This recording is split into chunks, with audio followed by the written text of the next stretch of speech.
Hello mga loves, magluto ta og biko nga tiktik. Magluto ako ng ng biko na flour sa corn.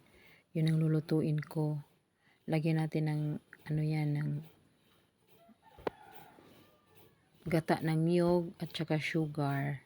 Mix natin. Tapos pag kumulo, lagyan ng ng vanilla, yung pampabango. Tapos yan, kumulo na siya lalo. Hintayin muna natin, lagyan natin ng yung flour ng corn yan. Ang tawag yan sa Bisaya ay tiktik.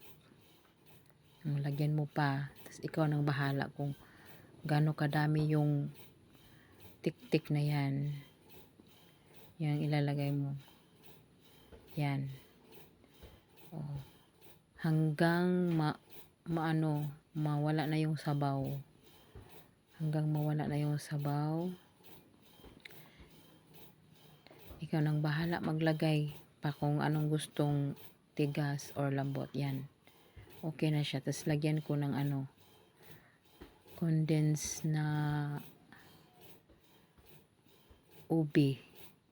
Yan. Lagyan ko.